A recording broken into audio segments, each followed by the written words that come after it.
భక్తులారా, మనం అనుభవించే కష్టాలు, మనల్ని వెంటాడే దరిద్రం కేవలం మన కర్మ వల్లనో లేదా మన చేతకానితనం వల్లనో వస్తుందని అనుకుంటే అది మన పొరపాటే. కొన్నిసార్లు మనం చేసే అతి చిన్న పొరపాట్లు, మనకు తెలియకుండానే మనం వదిలించుకునే వస్తువులు మన జీవిత కాలపు దౌర్భాగ్యానికి పునాదులు వేస్తాయి. అసలు ఈ సృష్టిలో ఏ వస్తువు కూడా ప్రాణం లేనిది కాదు. ప్రతి అణువులోనూ ఒక శక్తి ఉంటుంది. ముఖ్యంగా మనం నిత్యం ధరించే పాదరక్షల్లో మన శరీరంలోని ప్రతికూల శక్తి అంతా నిక్షిప్తమే ఉంటుంది. అటువంటి పాదరక్షలను మనం ఎలా పరేస్తున్నాం, ఎక్కడ విడిచిపెడుతున్నాం అనే దానిపైనే మన ఇంటి మహాలక్ష్మి తిష్ట వేస్తుందా లేదా అలక్ష్మి ప్రవేశిస్తుందా అనేది ఆధారపడి ఉంటుంది. ఈ ఆధ్యాత్మిక రహస్యం మీకు పూర్తిగా అర్థం కావాలన్నా, దైవానుగ్రహం దక్కాలన్నా ఈ వీడియోను ఎక్కడా ఆపకుండా చివరి వరకు చూడండి. అది ఒక మారుమూల గ్రామం. సూర్యుడు ఉదయించకముందే ఆ ఊరి వీధుల్లో ఒక ముసలి ప్రాణం అడుగులు తడబడుతూ వినిపిస్తూ ఉంటాయి. ఆయనే సాంబయ్య. 60 ఏళ్లు పైబడిన వయస్సు. ముఖం నిండా కష్టాల ముడతలు, కళ్లలో ఎప్పటికీ ఆరని ఒక వేదన. సాంబయ్యకు ఒక చిన్న ఇల్లు, అంతకంటే చిన్నదైన ఒక ఆశ ఉండేది. తన కొడుకు ప్రయోజకుడే తన కష్టాలు తీరుస్తాడని ఏళ్ల తరబడి ఎదురుచూశాడు. కాని విధి ఎంత విచిత్రమైనది అంటే, ఆయన ఎంత కష్టపడినా ఆ ఇంట్లో దరిద్రం మాత్రం అంగుళం కూడా కదలడం లేదు. పొద్దున్నే లేచి కూలి పనులకు వెళ్తాడు. ఒళ్లంతా హూనమయ్యేలా శ్రమిస్తాడు. కాని సాయంత్రానికి చేతికి వచ్చే ఆ కొద్దిపాటి సొమ్ము ఏదో ఒక రూపంలో ఖర్చైపోతూనే ఉంటుంది. ఇంట్లో ఎప్పుడూ ఎవరో ఒకరికి అనారోగ్యం లేదా అనుకోని నష్టం. అసలు తన జీవితం ఎందుకు ఇలా తయారైందో సాంబయ్యకు అర్థం కాక కుమిలిపోయేవాడు. ఒకరోజు మండుటెండలో సాంబయ్య పని ముగించుకుని ఇంటికి వస్తున్నాడు. ఆ వేడికి భూమి సెగలు గక్కుతోంది. ఆయన కాళ్లకు ఉన్న చెప్పులు అరిగిపోయి అక్కడక్కడ తెగిపోయి ఉన్నాయి. అవి చెప్పులు కావు, సాంబయ్య పడిన కష్టానికి సాక్ష్యాలు. ఆ చెప్పులను చూస్తే ఎవరికైనా జాలి కలుగుతుంది. మడమ భాగం పూర్తిగా అరిగిపోయి భూమికి తగులుతోంది. నడుస్తున్నప్పుడు ఆ చెప్పులు చేసే శబ్దం సాంబయ్య గుండెల్లోని నిట్టూర్పులా వినిపిస్తూ ఉంటుంది. అయ్యో, ఒక్క జత కొత్త చెప్పులు కొనుక్కోవడానికి కూడా ఆయన దగ్గర చిల్లిగవ్వలేని పరిస్థితి. ఆ పాత చెప్పులనే కుట్టించుకుని ముక్కలు వేయించుకుని ఏళ్ల తరబడి వాడుతున్నాడు. అవి ఆయన పాదాల నుంచి వెలువడే చెమటను, ఆయన కష్టాన్ని, ఆయన ఆవేదనను తనలో ఇంకించుకున్నాయి. సాంబయ్య నడుస్తుంటే దారిలో ఉన్న రాయి తగిలి ఆ పాత చెప్పు పూర్తిగా తెగిపోయింది. ఇక అది కుట్టించుకోవడానికి కూడా వీలు లేనంతగా ముక్కలైపోయింది. సాంబయ్య అక్కడే రోడ్డు పక్కన కూలబడిపోయాడు. ఎర్రటి ఎండ, కాలు కాలే నేల, కళ్లలో నీళ్లు తిరుగుతున్నాయి. దేవుడా, నా కష్టం తీరడం లేదు సరికదా, కనీసం నడవడానికి ఈ చెప్పులను కూడా నాకు మిగల్చవా అని ఆవేదనతో అరిచాడు. ఆ పాత చెప్పులను చూస్తుంటే ఆయనకు తన జీవితమే గుర్తొచ్చింది. అవి కూడా తనలాగే అరిగిపోయాయి, నలిగిపోయాయి. కోపంతో, ఆవేశంతో సాంబయ్య ఆ తెగిపోయిన చెప్పులను చేతుల్లోకి తీసుకున్నాడు.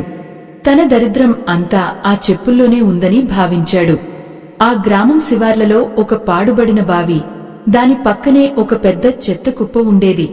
సాంబయ్య ఆవేశంగా వెళ్లి ఆ తెగిపోయిన పాత చెప్పులను ఆ చెత్త కుప్పలోకి బలంగా విసిరేశాడు. నాతో పాటు నా దరిద్రం కూడా ఇక్కడే పోనీ అని గట్టిగా అనుకున్నాడు. కాని ఆయనకు తెలియదు, అక్కడే ఆయన తన జీవితంలో చేయకూడని అతి పెద్ద తప్పు చేశాడని.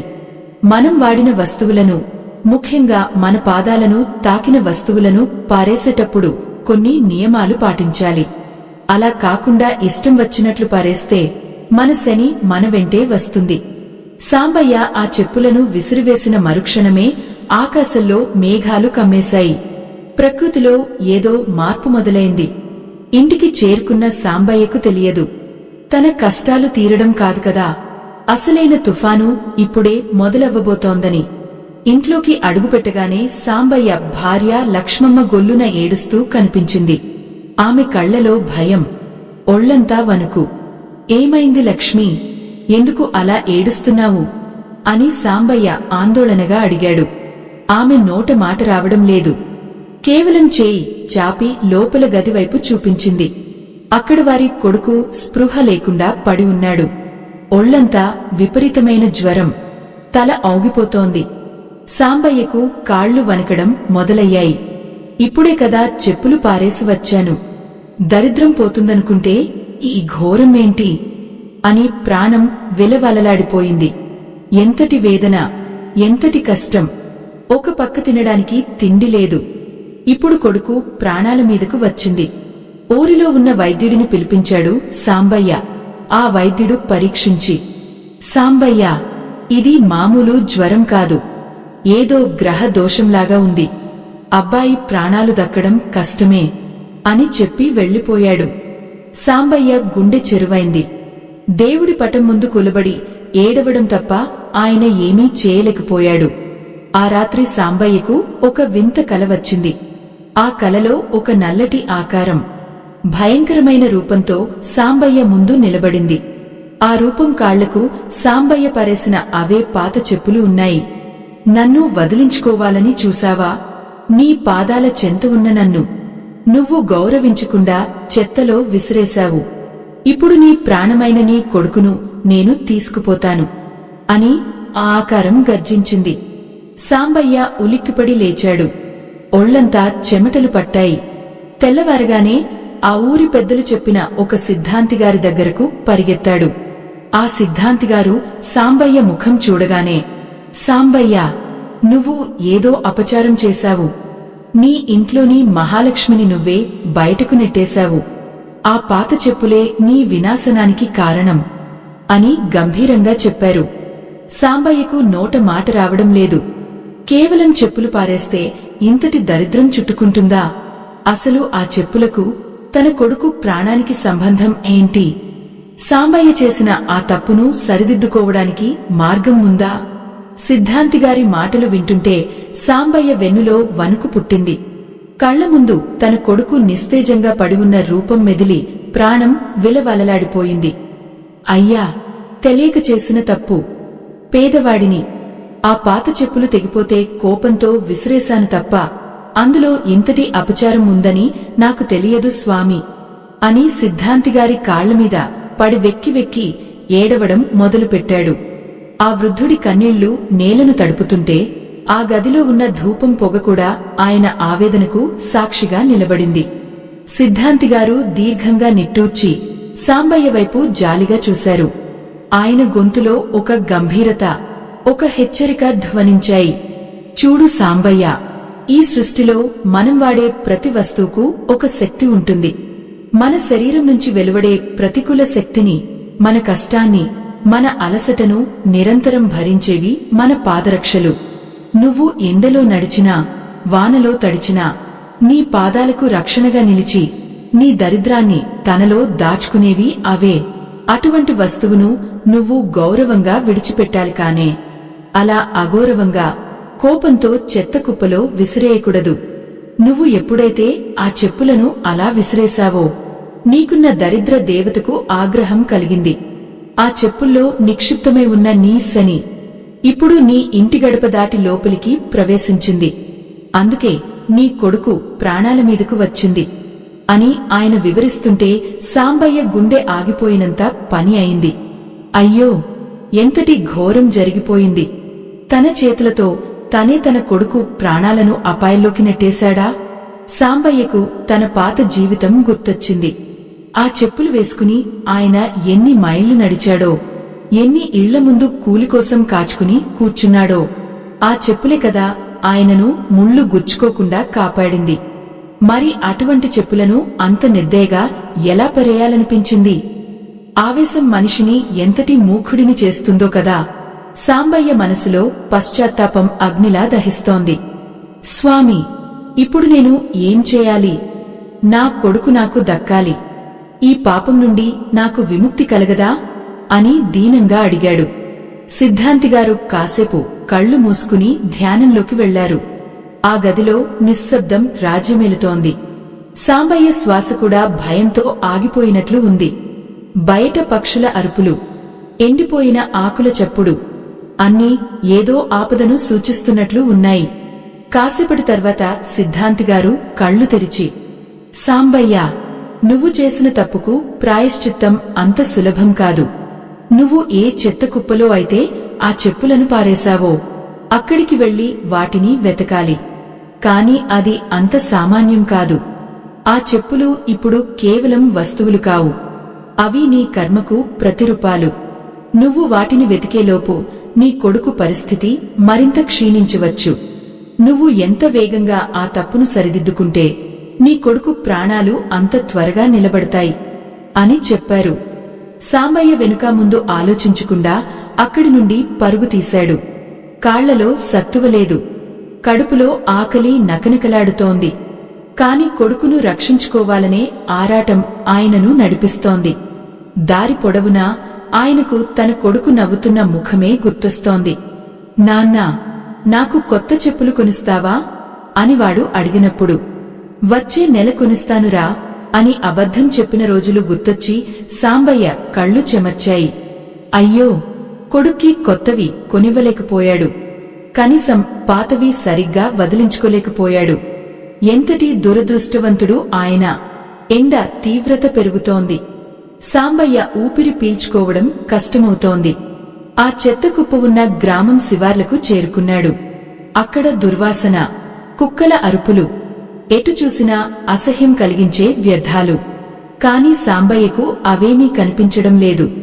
ఆయన కళ్ళు కేవలం ఆ తెగిపోయిన పాత చెప్పుల కోసం వెతుకుతున్నాయి. ఆయన చెత్తను తన చేతులతోనే తవ్వడం మొదలుపెట్టాడు. చేతులకు గాయాలవుతున్నాయి. గోళ్లలో మట్టి చేరుతోంది. కాని ఆయన ఆగడం లేదు. ఎక్కడున్నాయి నా చెప్పులు, ఎక్కడున్నాయి అని పిచ్చివాడిలా వెతకసాగాడు. గంటలు గడుస్తున్నాయి. సాంబయ్య శరీరం అలసిపోయింది. ఎండకు చర్మం కమిలిపోతోంది. ఆయనకు ఆశ చచ్చిపోతోంది. ఇంత పెద్ద చెత్త కుప్పలో ఆ చిన్న చెప్పులు ఎక్కడ దొరుకుతాయి? పైగా ఆ రాత్రి వర్షం పడటంతో అంతా బురదమేమైపోయింది. సాంబయ్య మోకాళ్ల మీద కూలబడి ఆకాశం వైపు చూసి ఏడ్చాడు. భగవంతుడా, నన్ను ఇంతలా శిక్షిస్తావా?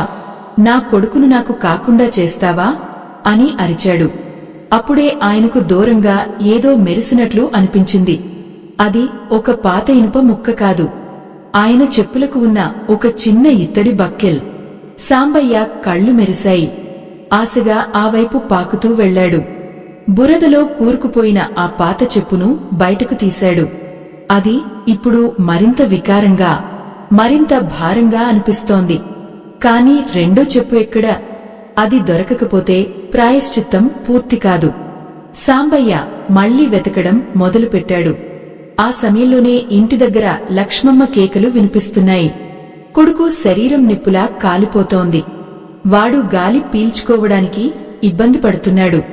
ఊరి జనం అంతా గుమాగుడారు. సాంబయ్య ఎక్కడికి వెళ్లాడు? ఈ సమయంలో కొడుకు దగ్గర ఉండకుండా ఎక్కడికి పారిపోయాడు అని అందరూ విమర్శిస్తున్నారు. లక్ష్మమ్మ గుండె పగిలిపోయేలా ఏడుస్తోంది.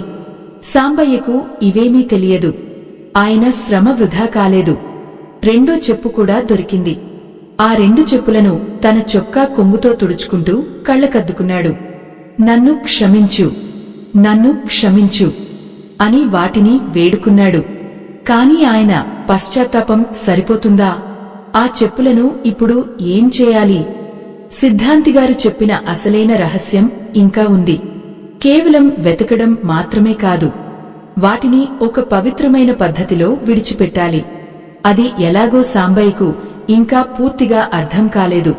ఆయన ఆ చెప్పులను పట్టుకుని మళ్లీ సిద్ధాంతిగారి దగ్గరకు పరిగెత్తాడు. సిద్ధాంతిగారు తన ఇంటి ముందు అరుగుమీద కూర్చుని ఆకాశం వైపు చూస్తున్నారు. సాంబయ్య రావడం చూసి ఆయన ముఖంలో ఒక చిన్న మార్పు కనిపించింది. సాంబయ్య ఆయాసపడుతూ ఆ చెప్పులను ఆయన ముందు పెట్టి, స్వామి, దొరికాయి, ఇవే ఆ చెప్పులు. ఇప్పుడు ఏం చేయాలో చెప్పండి. నా కొడుకు పరిస్థితి ఎలా ఉందో అని భయంగా ఉంది అని వణికిపోతూ చెప్పాడు. సిద్ధాంతిగారు ఆ చెప్పుల వైపు తీక్షణంగా చూశారు. సాంబయ్య, ఇవి కేవలం చెప్పులు కావు. వీటిలో నీ వంశానికి ఉన్న దరిద్రం అంతా పేరుకుపోయింది. వీటిని ఇప్పుడు నువ్వు నదిలో కలిపేయాలి. కాని దానికి ఒక సమయం ఉంది. ఆ సమయం దాటిపోతే నీ కొడుకు ప్రాణాలు గాలిలో కలిసిపోతాయి అని హెచ్చరించారు. ఆ సిద్ధాంతిగారు చెప్పిన ముహూర్తం దాటిపోతే తన కొడుకు తిరిగి రాడన్న భయం సాంబయ్యను ఓరకలు వేయించింది. కాళ్లు తడబడుతున్నా, ఆయాసంతో రొప్పుతున్నా ఆయన ఆగలేదు. చేతిలో ఉన్న ఆ పాత చెప్పులు ఇప్పుడు మనుషుల కంటే బరువుగా అనిపిస్తున్నాయి. అడుగు తీసి అడుగు వేయడం గగనమైపోతోంది. ఆ పాత తోలు చెప్పుల వాసన ఆయన ముక్కు పుటాలను తాకుతుంటే అందులో తన ఇన్నేళ్ల కష్టం, కన్నీళ్లు, అవమానాలు అన్నీ కలిసి ఉన్నట్లు అనిపించింది. సిద్ధాంతిగారు చెప్పిన నది ఈ ఊరికి 5 మైళ్ల దూరంలో ఉంది. సూర్యుడు అస్తమించేలోపు అక్కడికి చేరుకోవాలి. లేకపోతే ఆ చెప్పుల్లో ఉన్న దరిద్ర దేవత శాశ్వతంగా సాంబయ్య ఇంటికి యజమాని అయిపోతుంది. అయ్యో, ఒక్క నిమిషం ఆలస్యమైనా తన ప్రాణ సమానమైన కొడుకును కోల్పోతానన్న వేదన ఆయనను నిలువునా దహించివేస్తోంది. దారి పొడవునా పాత జ్ఞాపకాలు ఆయనను వెంటాడుతున్నాయి. ఆ చెప్పులు వేసుకునే కదా ఆయన తన కొడుకును భుజాల మీద ఎక్కించుకుని సంతకు తీసుకెళ్ళింది. ఆ చెప్పులు వేసుకునే కదా తన కూతురు పెళ్లికోసం ఊరంతా అప్పుల కోసం తిరిగింది. అప్పుడు అవి తనకు రక్షణ కవచాల్లా అనిపించాయి. కాని ఇప్పుడు అవే తన పాలిట ముత్యుపాసాల్లా మారతాయని ఆయన కలలో కూడా అనుకోలేదు. గాలిలో ఒక రకమైన నిశ్శబ్దం. చుట్టూ ఉన్న చెట్లు కూడా తననే చూసి హేళన చేస్తున్నట్లు అనిపిస్తోంది సాంబయ్యకు. ఎండ తీవ్రతకు ఆయన కళ్ళు బైర్లు కమ్ముతున్నాయి. అప్పుడప్పుడు నేలమీద పడిపోతున్నాడు. మళ్లీ కొడుకు ముఖం గుర్తుకు రాగానే ఏడ్చుకుంటూ లేచి పరుగెత్తుతున్నాడు. ఎంతటి వేదన, ఎంతటి అగ్నిపరీక్ష ఇది! ఒక తండ్రికి తన బిడ్డ ప్రాణాల కోసం ఇంతటి కఠినమైన శిక్షను ఆ దేవుడు ఎందుకు విధించాడు? అక్కడ ఇంట్లో లక్ష్మమ్మ పరిస్థితి మరీ ఘోరంగా ఉంది. కొడుకు ఒళ్ళు సెగలు గక్కుతోంది. వాడి నోటి నుండి నురగ వస్తోంది. పక్కింటి వాళ్లు, ఊరి పెద్దలు అందరూ వచ్చి చూస్తున్నారు కాని ఎవరూ ఏమీ చేయలేకపోతున్నారు. సాంబయ్యా, ఎక్కడున్నావురా? నీ కొడుకు నిన్ను పిలుస్తున్నాడు. ఒక్కసారి వచ్చి చూడరా అని లక్ష్మమ్మ గుండెలు బాదుకుంటూ ఏడుస్తోంది. ఆ ఏడుపు వింటుంటే అటుగా వెళ్లే పక్షులు కూడా మూగబోతున్నాయి. సనాతన ధర్మాన్ని కాపాడే ఈ మహాయజ్ఞంలో మీ వంతు సాయాన్ని వీడియో చివర్లో ఉన్న స్కానర్ ద్వారా అందించి భగవంతుని ఆశీస్సులు పొందండి. ఆ తల్లి కన్నీరు మున్నీరవుతుంటే ఊరి వాళ్ల కళ్లలో కూడా నీళ్లు తిరుగుతున్నాయి. ఏం పాపం చేశాడమ్మా సాంబయ్య? రెక్కాడితేగాని డొక్కాడని బతుకు. ఆయనకు ఇన్ని కష్టాలు ఎందుకు అని ఒక ముసలమ్మ వాపోతోంది. సాంబయ్య నదివైపు వెళ్లే దారిలో ఒక పెద్ద కొండ మలుపు ఉంది. అక్కడ అడుగు వేయడం మరీ కష్టం. రాళ్లు రప్పలు కాళ్లను గుచ్చుకుంటున్నాయి. చెప్పులు లేని ఆ పాదాల నుండి రక్తం కారుతోంది. కాని సాంబయ్యకు ఆ నొప్పి తెలియడం లేదు. ఆయన మనసంతా ఆ పాత చెప్పుల మీద, తన కొడుకు మీద ఉంది. ఆ చెప్పులను పట్టుకున్న ఆయన చేతులు వణుకుతున్నాయి. ఆ తోలు స్పర్శ ఇప్పుడు ఆయనకు అసహ్యాన్ని కలిగించడం లేదు, ఒక రకమైన భయాన్ని కలిగిస్తోంది. ఓ శని దేవుడా, నా మీద పగ తీర్చుకో, నా ప్రాణాలు తీసుకో, కాని నా కొడుకును మాత్రం వదిలే అని దారి పొడవునా వేడుకుంటున్నాడు. సాంబయ్య పడుతున్న ఈ కష్టం చూస్తుంటే ప్రకృతి కూడా కన్నీరు పెడుతుందేమో అన్నట్లుగా ఆకాశం ఒక్కసారిగా నల్లటి మేఘాలతో నిండిపోయింది. ఉరుములు, మెరుపులు మొదలయ్యాయి. వాన పడితే నది ఉధృతి పెరుగుతుంది. అప్పుడు ఆ చెప్పులను నీళ్లలో వదలడం మరీ ప్రమాదకరం. సిద్ధాంతిగారు చెప్పిన నిబంధన ప్రకారం ఆ చెప్పులను నది మధ్యలో ఉన్న సుడిగుండం లాంటి చోట వదలాలి. అప్పుడే ఆ దరిద్రం ప్రవాహంలో కొట్టుకుపోతుంది. సాంబయ్య మనసులో ఆందోళన పెరిగిపోతోంది. వయసు మళ్లిన శరీరం, సత్తువలేని కాళ్లు, పైగా ఈ గాలివాన. కాని ఆయనలో ఉన్న తండ్రి ప్రేమ ఆయనకు కొండంత బలాన్ని ఇస్తోంది. ఆ పాత చెప్పులను తన చొక్కా లోపల భద్రంగా దాచుకున్నాడు. అవి తడిస్తే తన కర్మ మళ్లీ తనకే చుట్టుకుంటుందని సిద్ధాంతిగారు హెచ్చరించారు. ఆ చెప్పుల బరువు ఇప్పుడు 100 కిలోల బరువులా అనిపిస్తోంది. ఒక్కో అడుగు వేస్తుంటే ప్రాణం పోతున్నట్లు ఉంది. దూరంగా నది గలగలలు వినిపిస్తున్నాయి. సాంబయ్య గుండె వేగంగా కొట్టుకుంటోంది. ఇంకొక మైలు దూరం. కాని ఆ వాన ఆయనను ముందుకు వెళ్లనివ్వడం లేదు. గాలికి చెట్లు విరిగిపడుతున్నాయి. సాంబయ్య ఒక్కసారిగా బురదలో జారిపడ్డాడు. చేతిలో ఉన్న చెప్పులు దూరం జరిగాయి. వద్దు, వద్దు, అవి దొరకాలి అని అరుస్తూ బురదలో వెతకడం మొదలుపెట్టాడు. చీకటి పడుతోంది. సరిగ్గా అదే సమయంలో ఇంట్లో కొడుకు శ్వాస ఆగిపోయినంత పని అయింది. లక్ష్మమ్మ పెద్దగా కేక వేసింది. ఊరి వాళ్లందరూ పోయింది, అంతా అయిపోయింది అని గుసగుసలాడుకుంటున్నారు. సాంబయ్యకు ఆ అరుపులు ఇక్కడికి వినిపిస్తున్నాయా అన్నట్లుగా ఆయన గుండె ఒక్కసారిగా ఆగిపోయినంత పని అయింది. పిచ్చివాడిలా బురదను తవ్వసాగాడు. చివరికి ఆ చెప్పులు మళ్లీ దొరికాయి. వాటిని గట్టిగా గుండెలకు హత్తుకుని, ఓ దేవుడా, నీకు పుణ్యం ఉంటుంది, నన్ను నది వరకు చేర్చు అని ఏడుస్తూ నది గట్టుమీదకు చేరుకున్నాడు. అక్కడ నది ఉగ్రరూపం దాల్చి ప్రవహిస్తోంది. చీకటిలో ఆ నీళ్లు నల్లగా భయంకరంగా కనిపిస్తున్నాయి. ఆ సుడిగుండం ఎక్కడ ఉందో గుర్తుపట్టడం కష్టమైపోతోంది. సాంబయ్య నీళ్లలోకి అడుగుపెట్టాడు. చల్లటి నీరు ఆయన కాళ్లను తాకగానే ఒక రకమైన వణుకు పుట్టింది. కాని ఆయన ఆగలేదు. నడుంలోతూ నీళ్లలోకి వెళ్లాడు. ప్రవాహం ఆయనను కొట్టుకుపోయేలా చేస్తోంది. అప్పుడు ఆయనకు నీళ్లలో ఏదో మెరిసినట్లు అనిపించింది. అది సిద్ధాంతిగారు చెప్పిన ఆ సంకేతమేనా? తన కొడుకు ప్రాణాలను కాపాడే ఆ రహస్యం అక్కడే ఉందా?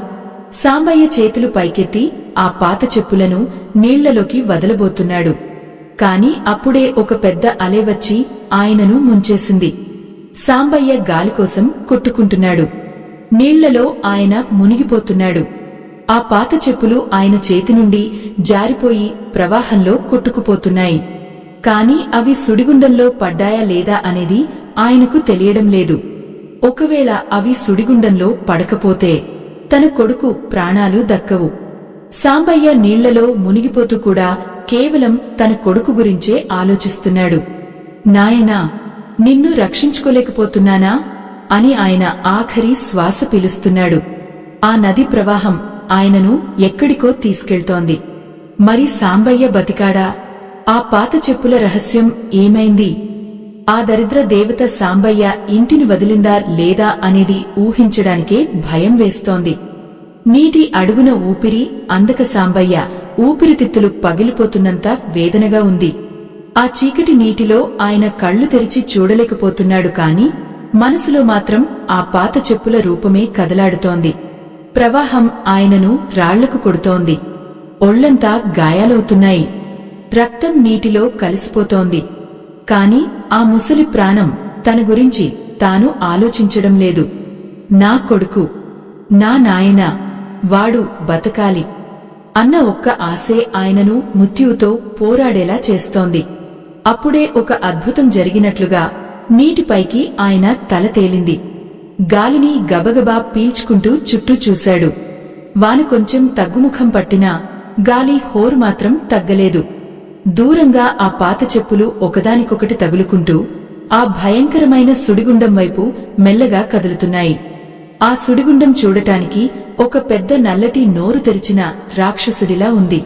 అయ్యో, అవి ఆ సుడిగుండంలో పడిపోతేనే తన కర్మ విముక్తి అవుతుంది. కాని అవి మధ్యలోనే ఆగిపోయి ఒక గుర్రపు డెక్క మొక్కల పొదలో చిక్కుకుపోయాయి. సాంబయ్య గుండె ఆగిపోయినంత పని అయింది. ఆ మొక్కల పొద నుండి ఆ చెప్పులు కదలకపోతే సిద్ధాంతిగారు చెప్పినట్లు ఆ దరిద్రం అక్కడే తిష్టవేస్తుంది. అప్పుడు తన కొడుకు ప్రాణాలు ఏమవుతాయి? సాంబయ్య తన నీరసించిన చేతులతో నీటిని తోసుకుంటూ ఆ పొదవైపు వెళ్లడానికి ప్రయత్నిస్తున్నాడు. ప్రవాహం ఎదురుగా వస్తోంది. ఒక్కో అడుగు ముందుకు వేయడం అంటే యముడితో యుద్ధం చేయడమే. ఎంతటి వేదన, ఎంతటి అగ్నిపరీక్ష నాకిది అని సాంబయ్య ఏడుస్తూ ఈదుతున్నాడు. ఆయన చేతులు మొద్దుబారిపోయాయి. చలికి శరీరం గజగజ వణికిపోతోంది. అయినా ఆయన ఆగలేదు. అక్కడ ఇంట్లో లక్ష్మమ్మ పరిస్థితి చూస్తుంటే రాతి గుండె అయినా కరిగిపోతుంది.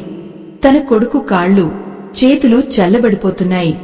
వాడు కళ్ళు సగం తెరిచి ఎవరినో వెతుకుతున్నట్లు ఉన్నాడు.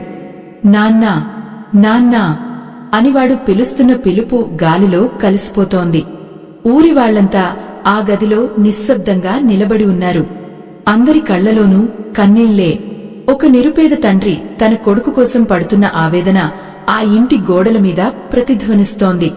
లక్ష్మమ్మ తన కొడుకు తలను ఒడిలో పెట్టుకుని, నీ తండ్రి వస్తాడయ్యా, నిన్ను కాపాడుకుంటాడయ్యా, ఒక్క నిమిషం ఓపిక పట్టు నాయనా అని బతిమాలుకుంటోంది. కాని కాలం ఆమె మాట వినేలా లేదు. ఆ ఊరిలో ఉన్న ఒక ముసలాయన సాంబయ్యకు ఆ పాత చెప్పుల మీద ఉన్న కోపం ఇంత అనర్థం తెస్తుందని ఎవరూ అనుకోలేదు. మనం వాడే వస్తువులను గౌరవించకపోతే ఆ వస్తువులే మన నాశనానికి దారితీస్తాయి అనడానికి ఇదే నిదర్శనం అని గుసగుసలాడుతున్నాడు. సాంబయ్య ఎట్టకేలకు ఆ పొద దగ్గరకు చేరుకున్నాడు. ఆయన చేతులతో ఆ గుర్రపు డెక్కలను పక్కకు నెట్టి ఆ పాత చెప్పులను మళ్లీ పట్టుకున్నాడు. ఆ తోలు ఇప్పుడు నానిపోయి బురదతో నిండిపోయి ఉంది. ఆ చెప్పులను తాకగానే సాంబయ్యకు ఒక వింత అనుభూతి కలిగింది. ఆ చెప్పుల ద్వారా ఆయన పడిన ఇన్నేళ్ల కష్టం అంతా ఒక్కసారిగా ఆయన శరీరంలోకి ప్రవహిస్తున్నట్లు అనిపించింది. అప్పులు, ఆకలి కేకలు, ఇతరుల ముందు తల వంచుకున్న క్షణాలు అన్నీ ఆ చెప్పుల్లోనే దాగి ఉన్నాయి. వాటిని ఇప్పుడు ఆయన శాశ్వతంగా వదిలించుకోవాలి. సాంబయ్య ఆ చెప్పులను పట్టుకుని సుడిగుండం వైపు బలంగా విసరడానికి సిద్ధమయ్యాడు. కాని అప్పుడే ఆ చెప్పుల నుండి ఒక గొంతు వినిపిస్తున్నట్లు ఆయనకు అనిపించింది. నన్ను వదులుకుంటావా? నేను లేకపోతే నువ్వు నడవగలవా? నేను నీకు ఇన్నేళ్లు తోడున్నాను కదా అన్నట్లుగా ఆ గాలిలో ఒక భ్రమ కలిగింది. అది కేవలం భ్రమ కాదు. అది సాంబయ్యను వెనక్కి లాగుతున్న ఆయన కర్మ. లేదు, నువ్వు నా దరిద్రానివి, నువ్వు నా కష్టానివి, నా కొడుకు ప్రాణాల కంటే నువ్వు ఎక్కువ కాదు అని గట్టిగా అరుస్తూ సాంబయ్య ఆ రెండు చెప్పులను కలిపి ఆ సుడిగుండం మధ్యలోకి విసిరేశాడు. ఆ చెప్పులు నీటిలో పడగానే ఆ సుడిగుండం వాటిని చుట్టూ తిప్పుతూ లోపలికి లాగేసుకుంది. ఒక్కసారిగా ఆ నీటిలో ఒక చిన్న వెలుగు కనిపించి మాయమైపోయింది. సాంబయ్యకు తెలియకుండానే ఆయన మనసు తేలికైపోయింది. భుజాల మీద ఉన్న ఒక పెద్ద బరువు దిగిపోయినట్లు అనిపించింది. కాని ఆయనకు సంతోషించే సమయం లేదు. తన కొడుకు ఎలా ఉన్నాడో, అసలు తాను ఇక్కడి నుండి బయటపడగలడా లేదా అన్నది సందేహంగా మారింది. ప్రవాహం వేగం పెరుగుతోంది. సాంబయ్యకు కళ్ళు మూతపడుతున్నాయి. ఆయన శరీరం నీటిమీద తేలుతూ కొట్టుకుపోతోంది. సరిగ్గా అదే సమయంలో ఇంట్లో ఒక అద్భుతం జరిగింది. మృత్యువుతో పోరాడుతున్న సాంబయ్య కొడుకు ఒక్కసారిగా పెద్దగా శ్వాస తీసుకున్నాడు. వాడి ఒంట్లో ఉన్న జ్వరం తగ్గుముఖం పట్టింది.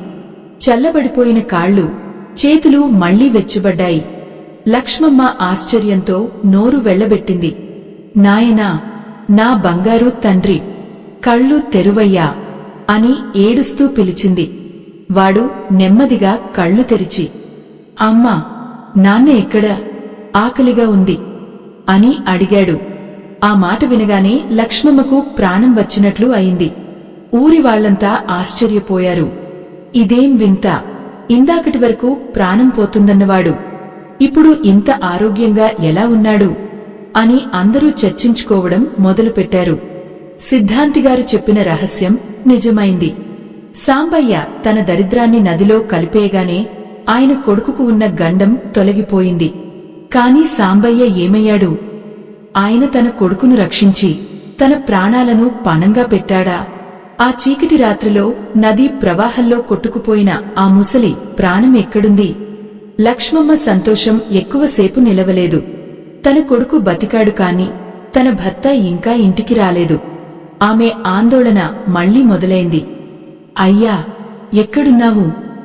నీ కొడుకు బతికాడు, నువ్వు వచ్చి చూడవా అని ఆమె గడప దగ్గర కూర్చుని ఏడుస్తోంది. ఊరి జనం అంతా కాగడాలు పట్టుకుని నది గట్టువైపు పరుగుతీశారు. వర్షం కురుస్తున్నా, గాలి వీస్తున్నా ఎవరూ ఆగలేదు. సాంబయ్య కోసం వెతకడం మొదలుపెట్టారు. నది గట్టు పొడవునా ఆయన పేరు వినిపిస్తోంది కాని ఆ గాలిలో కేవలం నీటి చప్పుడు తప్ప మరే సమాధానం రావడం లేదు. మనం అశ్రద్ధగా పారేసే పాత చెప్పులు మన జీవితాలను ఎలా శాసిస్తాయో సాంబయ్య జీవితం ఒక పెద్ద పాఠం. దరిద్రం అనేది మన వెంటే ఉంటుంది. మనం చేసే పనులే దాన్ని ఆహ్వానిస్తాయి లేదా పంపిస్తాయి. సాంబయ్య తన తప్పును తెలుసుకున్నాడు. కాని ఆ ప్రాయశ్చిత్తం ఆయన ప్రాణాల మీదకు తెచ్చింది. నది ప్రవాహంలో ఒకచోట ఒక పాత చొక్కా కొంగు కనిపించింది. అది సాంబయ్య చొక్కానేనా? ఆయన బురదలో చిక్కుకుపోయాడా లేక నీటిలో మునిగిపోయాడా? ఆ రాత్రి గడుస్తున్న కొద్దీ భయం పెరుగుతోంది. సాంబయ్య మళ్లీ తన ఇంటి గడప తొక్కుతాడా లేక తన కొడుకును రక్షించి తను శాశ్వతంగా ఆ నదిలో కలిసిపోయాడా? ఈ కథలో ఇంకా బయటపడని ఆ చేదు నిజం ఏమిటో తెలుసుకోవాలంటే సాంబయ్య పడిన వేదనను మనం అర్థం చేసుకోవాలి. ఆ నది గట్టు పొడవునా వెలుగుతున్న కాగడాలు, చీకటిని చీల్చుకుంటూ వినిపిస్తున్న సాంబయ్య పేరు, ఆ పరిసరాలన్నీ ఒక భీతిని కలిగిస్తున్నాయి. బురదలో కూరుకుపోయిన ఆ చొక్కా కొంగును చూడగానే ఊరి జనం గుండెలు జారిపోయాయి. అయ్యో సాంబయ్య, ఎంతటి కష్టం వచ్చి పడిందిరా నీకు అని ఒకరు గట్టిగా అరిచారు. ఆ గాలి హోరులో ఆ అరుపు ఎక్కడికో కొట్టుకుపోయింది. నది నీళ్లు ఇంకా ఉగ్రంగానే ప్రవహిస్తున్నాయి. ఆ ప్రవాహం ఎవరినీ కనికరించేలా లేదు. సరిగ్గా ఆ పాత చెట్టు వేర్ల మధ్య బురదలో సగం మునిగిపోయి ప్రాణం ఉందో లేదో తెలియని స్థితిలో సాంబయ్య శరీరం కనిపించింది. ఆయన ముఖం నిండా మట్టి, ఒళ్లంతా గీరుకుపోయిన గాయాలు, చేతులు ఇంకా ఏదో పట్టుకోవాలని చూస్తున్నట్లుగా వంకర తిరిగి ఉన్నాయి. 10 మంది కలిసి ఆయనను అతి కష్టం మీద బయటకు తీశారు. సాంబయ్య శరీరం మంచుగడ్డలా చల్లబడిపోయింది. గుండె చప్పుడు చాలా నెమ్మదిగా వినపడినట్లుగా ఉంది. ఓరి దేవుడా, వాడు చచ్చిపోయాడా ఏంటి అని ఒక ముసలాయన కళ్లలో నీళ్లు తిరుగుతుండగా అడిగాడు. అందరూ కలిసి సాంబయ్యను ఒక మంచం మీద పడుకోబెట్టి ఇంటికి తీసుకెళ్లారు. అక్కడ గడప దగ్గర ఎదురుచూస్తున్న లక్ష్మమ్మకు ఆ దృశ్యం చూడగానే నోట మాట రాలేదు.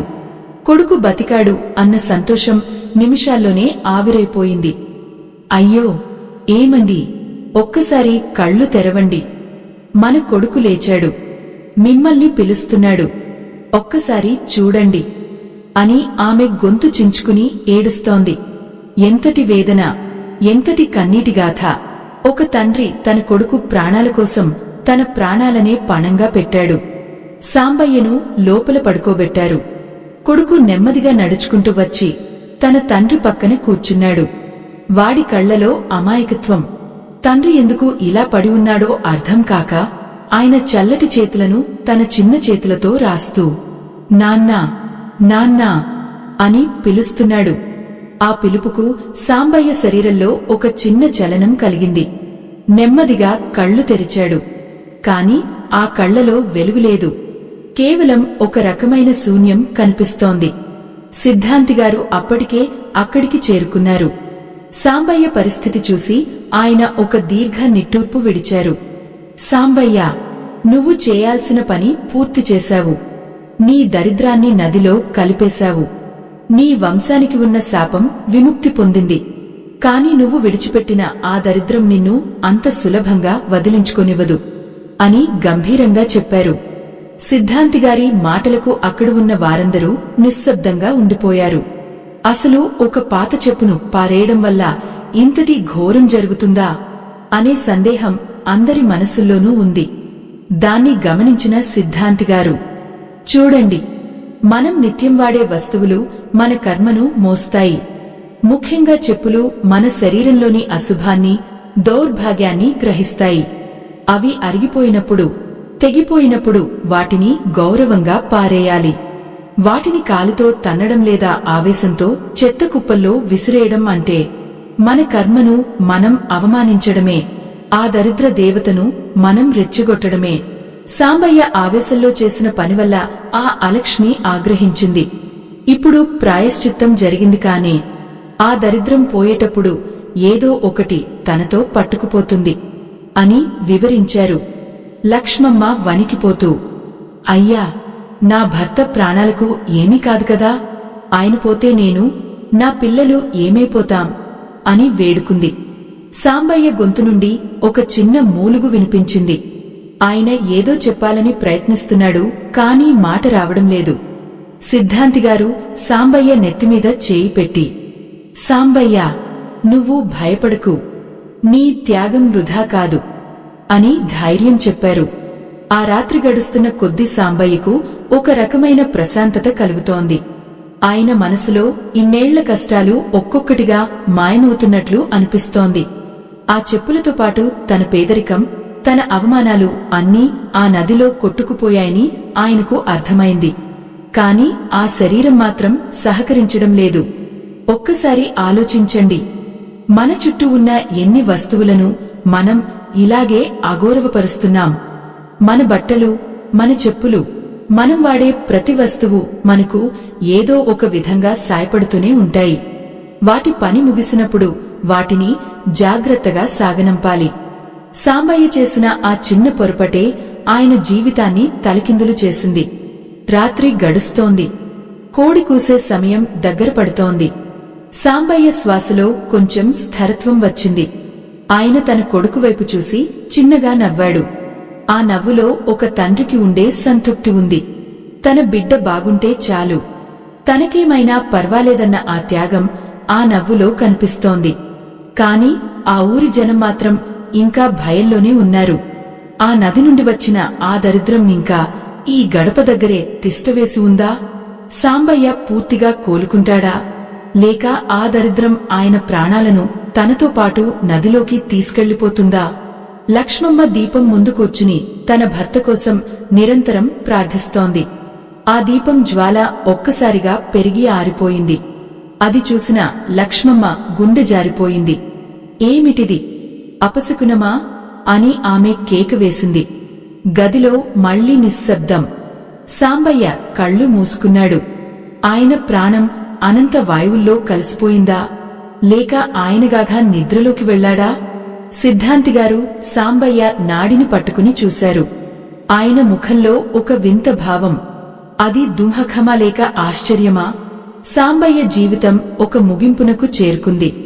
కాని అది సుఖాంతమా లేక విషాదాంతమా? అసలు ఆ పాత చెప్పులు సాంబయ్యకు చివరిగా ఇచ్చిన పాఠమేమిటి?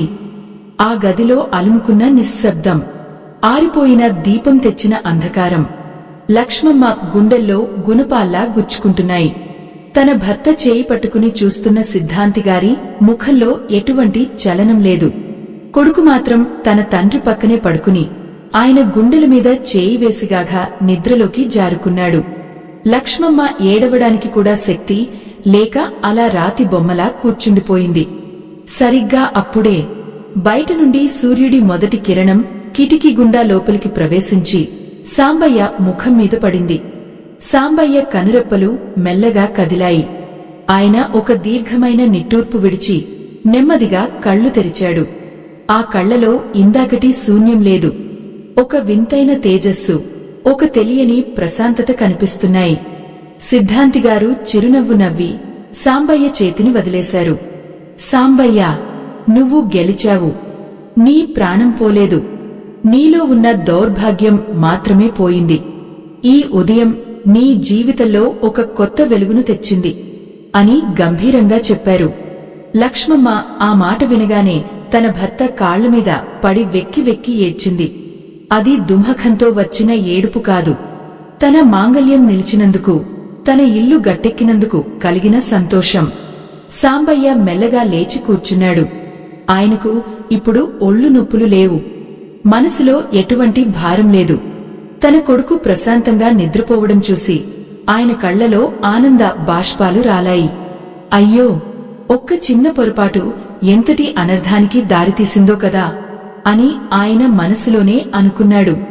సిద్ధాంతిగారు అందరినీ ఉద్దేశించి ఇలా చెప్పారు. వినండి, సాంబయ్య జీవితం మనందరికీ ఒక కళ్లు తెరిపించే నిజం. మనం వాడే చెప్పులను పారేసేటప్పుడు కొన్ని నియమాలు పాటించాలి. ఎప్పుడు కూడా చెప్పులను మంగళవారం లేదా శనివారం నాడు విడిచిపెట్టకూడదు. అలాగే వాటిని చెత్త కుప్పల్లో, బురదలో లేదా అగౌరవంగా విసిరేయకూడదు. అలా చేస్తే మన దరిద్రం మన వెంటే వస్తుంది. పాత చెప్పులను పారేయాల్సి వచ్చినప్పుడు వాటిని శుభ్రంగా కడిగి ఓ ఒక పాత బట్టలో చుట్టి ఎవరూ తొక్కని చోటలేదా పాడుబడిన బావిలో కాకుండా ఒక చెట్టు కిందగాని నీటి ప్రవాహంలోగాని కృతజ్ఞతతో విడిచిపెట్టాలి. ఎందుకంటే అవి మన కష్టాన్ని మోశాయి, మనకు రక్షణగా నిలిచాయి. ఆ కృతజ్ఞత లేకపోతే శని దేవుడి ఆగ్రహానికి మనం గురికాక తప్పదు అని ఆయన చెప్పిన మాటలు అందరినీ ఆలోచింపజేశాయి. సాంబయ్య ఆ రోజు నుండి తన జీవితాన్ని మార్చుకున్నాడు. ఆయనకు పనుల్లో ఆటంకాలు తొలగిపోయాయి. కొడుకు ఆరోగ్యంగా పెరగడమే కాకుండా చదువులో కూడా రాణించసాగాడు. ఇంట్లో ఎప్పుడూ కలహాలతో నిండి ఉండే వాతావరణం పోయి మహాలక్ష్మి తిష్టవేసినట్లుగా ప్రశాంతత నెలకొంది. సనాతన ధర్మాన్ని కాపాడే ఈ మహాయజ్ఞంలో మీ వంతు సాయాన్ని వీడియో చివర్లో ఉన్న స్కానర్ ద్వారా అందించి భగవంతుని ఆశీస్సులు పొందండి. మనం చేసే చిన్న దానాలు, మనం పాటించే చిన్న నియమాలు మన జీవితాలను ఎంతటి ఉన్నత స్థితికి తీసుకెళ్తాయో చెప్పడానికి సాంబయ్య కథే ఒక నిదర్శనం. సాంబయ్య తన పాత చెప్పులను నదిలో కలిపిన ఆ క్షణం ఆయన కేవలం తోలు ముక్కలను వదిలించుకోలేదు, తన దురదృష్టాన్ని వదిలించుకున్నాడు. ఎంతటి వేదన అనుభవించినా చివరకు ధర్మమే జయించింది. పాత చెప్పులను ఎలా పారేయాలి అనే విషయంలో మనం చేసే అశ్రద్ధ మన పిల్లల భవిష్యత్తును కూడా ప్రభావితం చేస్తుందని ఈ కథ మనకు నేర్పుతోంది. సాంబయ్య ఇంటి గడప ఇప్పుడు ఆనందానికి చిరునామాగా మారింది. ఆయన తన ఇంటి ముందు ఒక చిన్న మొక్కను నాటాడు. అది పెరుగుతున్న కొద్దీ ఆయన సంపద కూడా వృద్ధి చెందుతూనే ఉంది. ఈ ఆధ్యాత్మిక రహస్యాన్ని గ్రహించిన ప్రతి ఒక్కరూ తమ జీవితంలో ఇటువంటి పొరపాట్లు చేయకుండా జాగ్రత్త పడతారని ఆశిస్తున్నాను. దైవానుగ్రహం అనేది మనం చేసే పనుల్లోనే ఉంటుంది. అది గుర్తించినవాడే నిజమైన ధన్యుడు. ఈ ఆధ్యాత్మిక ప్రయాణం ఇక్కడితో ముగిసిపోయింది. స్వస్తి.